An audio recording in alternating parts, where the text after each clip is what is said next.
Hello বন্ধুরা, আশা করি তোমরা সবাই ভালো আছো।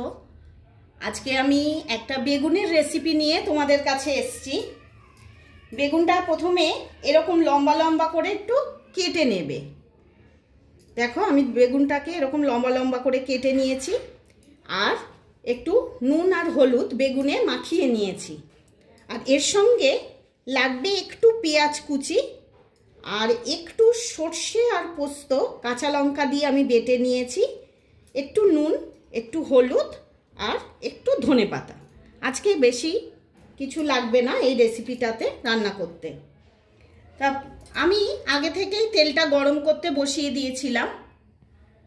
তেলটা গরম হয়ে গেছে, একটু হালকা করে ভেজে নেব।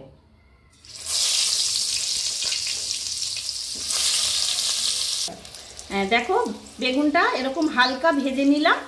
এবারে বেগুনটা তুলে নিচ্ছি।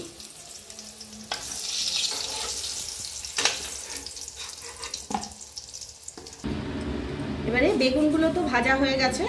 এবারে আমি সেই তেলে একটু কালো জিরে আর একটা কাঁচা লঙ্কা দিয়ে দিলাম। দিয়ে তারপর পেঁয়াজ কুচিগুলো দিয়ে দেব।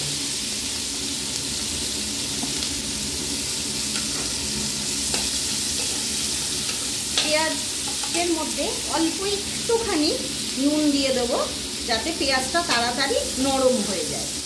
পেঁয়াজগুলো বেশি লাল করে ভাজা হবে না, কিন্তু আবার একটু হালকা ভাজা করতে হবে।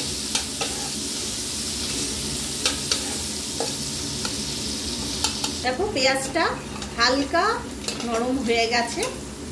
এইবারে আমি যে সর্ষে পোস্ত কাঁচা লঙ্কা দিয়ে বেটে রেখেছিলাম সেইটা দিয়ে দিলাম। এই বাটিটাকে ধুয়ে একটুখানি জল দিয়ে দেবো, অল্প একটু।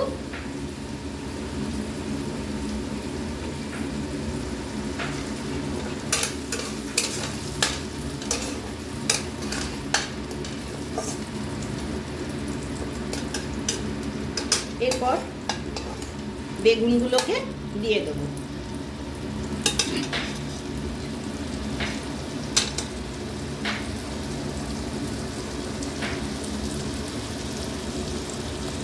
এরকম করে বেগুনগুলোকে দিয়ে দেবো সবগুলোকে।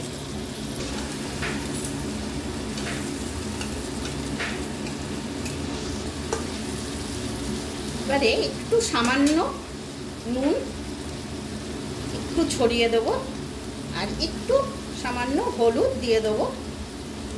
এটা অপশনাল, হলুদটা তোমরা কেউ দিতেও পারো, নাও দিতে পারো।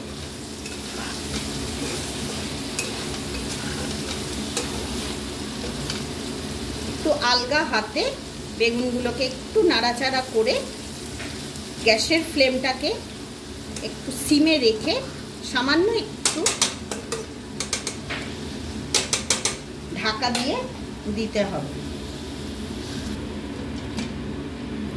2-3 মিনিট বাদে একটু মিষ্টি ছড়িয়ে দিয়ে তারপরে মিষ্টিটাকে মিশিয়ে দিচ্ছি আমি। 2-3 মিনিট বাদে একটু মিষ্টি দিয়ে দিলাম, দিয়ে একটু ওপর দিয়ে ধনেপাতা ছড়িয়ে